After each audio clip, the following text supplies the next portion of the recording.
Oi pessoal, no Mundo UFG de hoje vamos falar de um corredor ecológico. Por meio do projeto Bandeiras no Corredor, pesquisadores da UFG monitoram a fauna silvestre da região sudeste de Goiás, na área de transição entre o Cerrado e a Mata Atlântica. E ainda, vamos te deixar por dentro da programação do que rola aqui na UFG, para você colocar aí na sua agenda. Fique com a gente, o Mundo UFG já está no ar.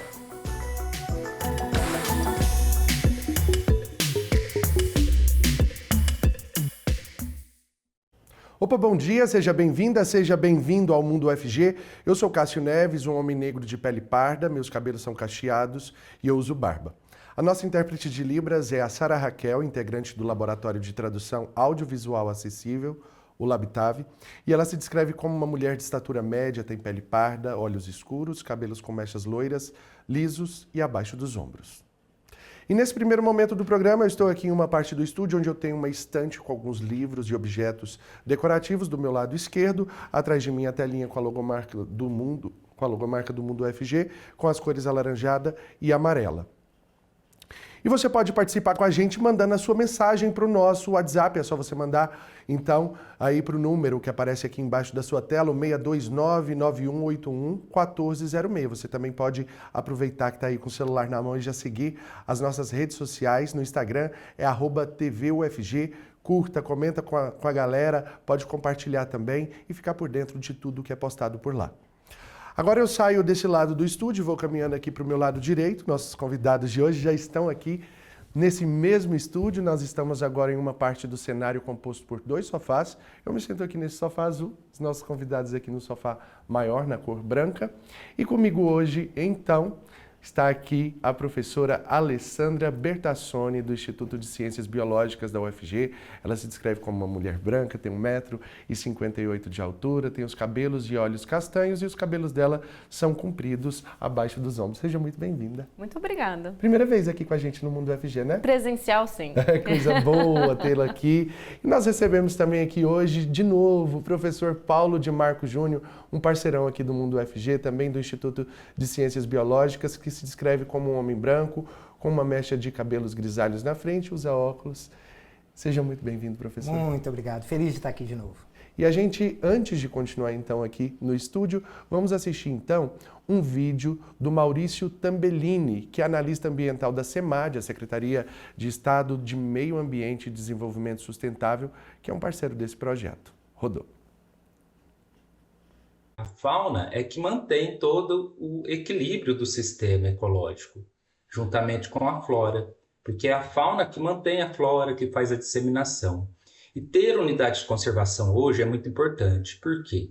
Porque em áreas já antropizadas, geralmente as áreas são reduzidas para manter as reservas legais nas propriedades e APPs, que geralmente são pequenos remanescentes que são deixados nas propriedades. E muitos animais da nossa fauna precisam de vastas áreas para sua sobrevivência, para se manter. E as unidades de conservação entram com esse intuito, conseguir manter ambientes naturais em grandes extensões para que animais que não conseguiriam se manter caso não houvesse essas áreas, eles possam perpetuar, manter, não ser extintos.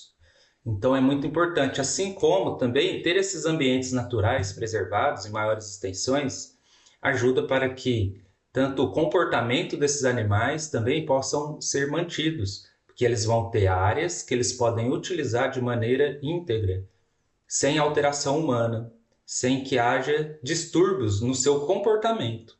Então, realmente, as unidades de conservação são muito importantes, são necessárias para a conservação da fauna, pois sem elas, a gente teria grandes problemas na manutenção da nossa fauna silvestre e também na manutenção até mesmo dos nossos sistemas produtivos, porque dependemos da fauna silvestre para ter um ambiente natural equilibrado.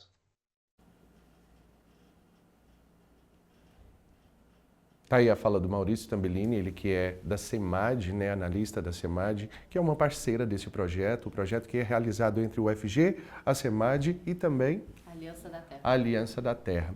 São parceiros que estão desenvolvendo então esse projeto. Como foi que ele começou, professora? Esse projeto ele vem de uma demanda da SEMAD em querer construir um corredor ecológico entre dois parques estaduais, né, que são duas áreas protegidas e que estão distantes em 50 quilômetros. Então a ideia é que se eu tenho um parque aqui e outro aqui, o fluxo de animais possa perpetuar, possa acontecer. Só que no meio do caminho a gente tem uma configuração rural. Então, a gente tem as estradas, as propriedades rurais e essas propriedades, elas por si só têm as suas áreas de vegetação nativa que precisam ser preservadas por lei. Então, a ideia era que a gente pudesse subsidiar com a melhor evidência científica possível aonde colocar esse corredor, né, essa estrutura de conexão entre um parque e outro, para que a SEMAD colocasse esforços de conservação mais localizados e que fossem efetivos. Então, a nossa parte aqui da UFG é conseguir trazer essa informação através dos mamíferos de médio e grande porte e agora recentemente a gente colocou também as aves de solo. Então a gente faz o registro desses animais e a gente entende a configuração ali dessa fauna no ambiente e vai dizer, bom, nessa região a gente tem esse tipo de animal que é mais ameaçado ou mais raro, aqui tem mais abundância, esse lugar aqui não está legal para nenhum tipo de fauna e a gente vai conseguir chegar num mapa que a gente chama mapa de calor, um mapa mais de priorização para dizer, SEMAD, em algum momento, quando vocês forem estabelecer as suas ações para esse corredor, as regiões que deveriam ser olhadas são essas. E a gente tem, inclusive, vídeos, registros que foram feitos por meio desse projeto, vou até pedir para colocar na tela, para que você que está em casa tenha uma compreensão maior desses registros que são feitos. Professor, a gente não tem, muitas vezes, essa dimensão, né, esse conhecimento de que qual é a estrutura desse corredor, como que ele funciona? Explica para a gente. Então, uma das coisas interessantes nisso, e por que nós precisamos tanto de conhecimento científico, tem a ver com o fato de que diferentes espécies animais não usam a paisagem da mesma maneira. A forma como elas vão se mover, diferentes espécies na paisagem, afeta aonde que nós precisamos que haja uma vegetação nativa protegida para que eles possam efetivamente atravessar e chegarem de um parque a outro e com isso manter o sistema todo estável. Então há dois desafios. Primeiro, nós não sabemos exatamente como se comportam as espécies. E o segundo desafio, ele é mais sutil e tem a ver muito com a nossa própria cultura e a nossa compreensão da natureza. Se eu falar sobre conservação da diversidade, a maior parte das pessoas vai pensar nas florestas. Mas nós precisamos preservar as áreas abertas dos campos. Nós precisamos preservar no Goiás os buritizais, as veredas. Todas essas áreas abertas mantêm uma fauna característica e ela é necessária para a conexão do sistema. Então, quando conectar áreas, não é conectar florestas simplesmente. Nós precisamos desmistificar a visão da conservação e abrir o nosso olhar para também preservar as áreas abertas de uma fauna que ocorre nesses sistemas. Então, o corredor é essencialmente, e aí o Maurício chamou a atenção e a professora Alessandra chamou a atenção, que existe uma lei que diz que nós precisamos de áreas de preservação permanente ao redor dos riachos, nas áreas muito inclinadas, para proteger a capacidade, inclusive, produtiva dessas áreas, mas também preserva a biodiversidade. E áreas de reserva legal, que são áreas também protegidas dentro das terras onde os proprietários rurais têm a governança, têm a capacidade de tomar suas decisões. Essas áreas são essenciais, são extremamente importantes para conservar a biodiversidade, exatamente porque elas ajudam a conectar as diferentes áreas de vegetação nativa, e é isso que nós chamamos de um corredor. Então, ele não é uma coisa desenhada simplesmente, mas ela também o uso de áreas que já existem e que precisam ser, por exemplo, recuperadas, mantidas e que talvez o próprio poder público precise contribuir de alguma maneira para que isso aconteça. De que maneira que essas câmeras foram instaladas? Elas são instaladas numa metodologia que a gente chama grade fixa. Então, cada câmera ela está distante entre a outra em 3 quilômetros. E elas permanecem lá. O projeto começou em julho de 23, então a gente está no segundo ano em que todas essas armadilhas fotográficas, que assim é chamado esse equipamento, estão fixadas nesses lugares e coletando informações que nós, os seres humanos, não coletariam nunca. Então, elas funcionam 24 horas por dia. Então, a gente tem tanto imagem diurna quanto noturna. Ela está em propriedades rurais também? Sim. Dessas 75 unidades amostrais que a gente tem, 59 caem em propriedades rurais. Então, esse engajamento desses proprietários, né, em nos receber, e essa troca que a gente tem também de ir lá, conversar com eles, ceder as imagens que estão dentro das propriedades, isso é muito importante para que o projeto funcione e para que eles também tenham uma visão diferenciada da sua própria propriedade, né?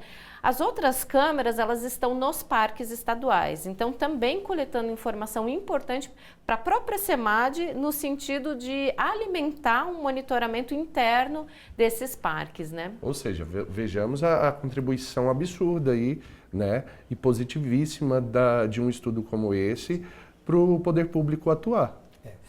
Eu acho interessante porque é um grande Big Brother da natureza. Da natureza. Então, se você imaginar esse grande Big Brother com câmeras colocadas em todos os locais, o próprio proprietário rural se alegra ao ver na sua propriedade uma fauna ou comportamentos de fauna que ele não conhecia. Não houve resistência dessas instalações? Olha, vamos colocar assim, que a gente podia encontrar muita resistência, a gente encontrou 1%. 1% a gente está ganhando. Eu acho que as pessoas têm uma certa abertura a isso, e aí que é a história. Às vezes, as resistências acontecem porque nós não conhecemos as pessoas.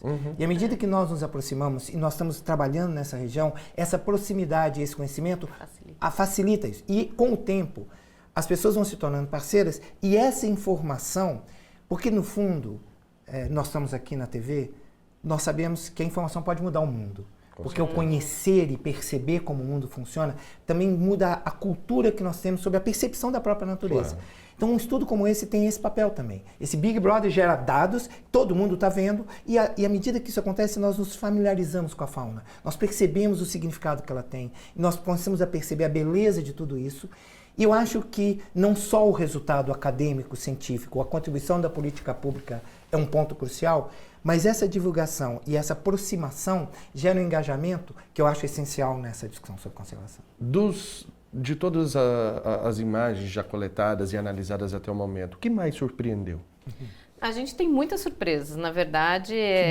Positivas? Positivas, mas infelizmente também negativas, né? Eu acho que toda vez que a fauna ela tem um contato com o ser humano, existe a possibilidade dos problemas de coexistência. Né? Esses problemas de coexistência, eles também precisam ser tratados à luz da ciência, para que as melhores soluções possam ser dadas e que haja aquela matriz de ganho-ganho e não perdas e perdas, né? Então, a gente tem uma coisa que eu estou achando assim incrível do projeto, os filhotes. Então, a gente já consegue ter a informação daqui a pouco. Põe imagens de novo aí pra gente. De quando que haverá sazonalidade reprodutiva. E isso, em termos populacionais, é incrível. Tamanduá sendo... esse tamanduá com filhote já quase na independência. A gente tem as aves também, né, com os filhotes. Recentemente, pegamos um gato morisco. Aqui a gente tem uma dupla de jaguatiricas andando juntas. Um veado com seu filhote. Essa informação do filhote significa que a reprodução está acontecendo e isso é um bom indício populacional. E aí a gente tem áreas que isso acontece com mais frequência e áreas que acontece com menos frequência. E você está tendo essa procriação não é por um acaso, é porque ele está encontrando um ambiente favorável para que isso aconteça, né? Então essa saúde é o intuito principal de que seja mantido. Para isso um corredor seria uma saída fundamental. Sim. E agora, qual o tamanho dessas áreas que precisa? Quanto de área precisa para manter? Os dados que nós temos... A extensão. A extensão. Todos esses dados são consolidados para que a gente faça análise sobre como que não só a quantidade de área está afetando essas áreas, está tendo mais reprodução, maior quantidade, e isso gera uma forma de medir e de planejar a paisagem. Porque esse trabalho, ele está dentro de um arcabouço mais amplo de percepção sobre conservação que diz: nós precisamos trabalhar junto com os produtores rurais para desenhar paisagens sustentáveis. E a degradação que foi encontrada ou não foi encontrada? Não, a parte de degradação a gente não olha, né? Mas a parte mais de conflito de fauna, então, por exemplo, a gente tem o caso dos cachorros domésticos entrando dentro das unidades de conservação, né? Dos 2 parques. Isso traz um vetor de doença, né, que pode virar uma zoonose. Isso também traz a predação e o estresse, né? Então, esses cachorros normalmente eles não são sozinhos, então eles acabam ficando ferais e trabalham em grupo, né? Então viram pequenas matilhas de cães que estão ali afetando a fauna negativamente. Inclusive, a gente registrou em um dos nossos vídeos, né, um tamanduá com filhotinho nas costas, recém-nascido, sendo aí perseguido por 3 cachorros, né? Então, existe isso, né? E agora a gente tem que se preparar também para entender essa nova problemática. A outra questão é que existem outros animais domésticos, como o gado, né? Cavalos, porcos. Então, a gente também tem visto esses animais em áreas que deveriam estar protegidas desse contato. Então, a parte que a gente também pega essa coexistência traz também noções de governança territorial. A gente vai conseguir dar algum direcionamento, né? A princípio, a gente faz o diagnóstico inicialmente e agora a gente tem que olhar com um pouco mais de atenção para esses casos, né? Com certeza é um trabalho grandioso e que vocês podem continuar acompanhando por meio do perfil, que eu vou pedir para colocar aí na tela para vocês, perfil do Instagram, onde novidades vocês podem acompanhar então por lá. Quero aqui agradecer a professora Alessandra Bertassoni e também o professor Paulo de Marco Júnior, eles que são do Instituto de Ciências Biológicas aqui da UFG. Muito obrigado e parabéns pelo trabalho. Obrigado, Cássio. Muito obrigado, professor. Até uma próxima. Até. Pessoal, nós vamos para um intervalo rapidinho, daqui a pouquinho eu volto trazendo muito mais para você, não saia daí.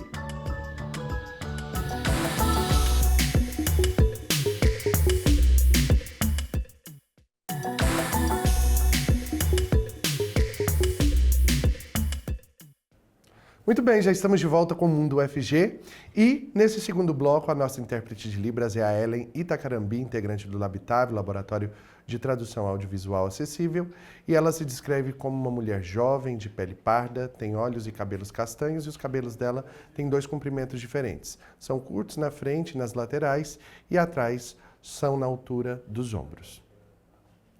E agora eu te conto que no começo desse mês o Instituto Verbena da UFG divulgou o edital do concurso público para cargos efetivos de técnico administrativo em educação na UFG.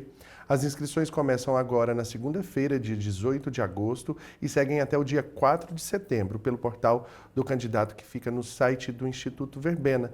O site é institutoverbena.ufg.br, do jeitinho que aparece aqui embaixo. A taxa de inscrição é R$ 130 para cargos de nível médio e técnico e R$ 150 para nível superior. São 33 vagas para contratação imediata, com jornada de trabalho de 40 horas semanais. Então, se você tiver interesse, pode pegar mais informações sobre salário, distribuição de vagas e as etapas do concurso também, que estão disponíveis no site do Instituto. Se essa oportunidade te interessa, vá lá então, confira e se inscreva.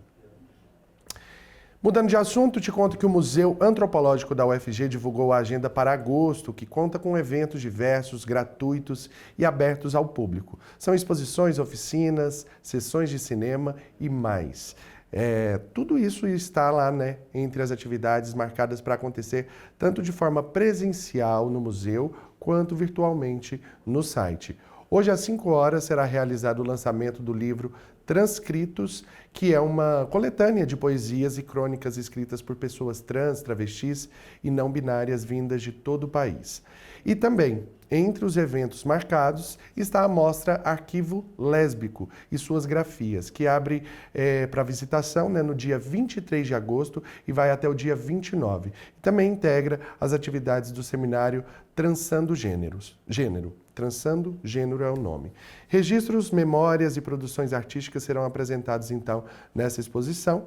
E nos dias 18 e 25 de agosto acontecem os ensaios abertos da Companhia de Teatro Senhoras do Cerrado, que tem como objetivo unir teatro, psicologia e memória, focando em mulheres acima de 60 anos. Inclusive, nós fizemos um programa inteirinho sobre isso, vocês podem conferir lá no nosso YouTube, é só entrar no YouTube da TV UFG.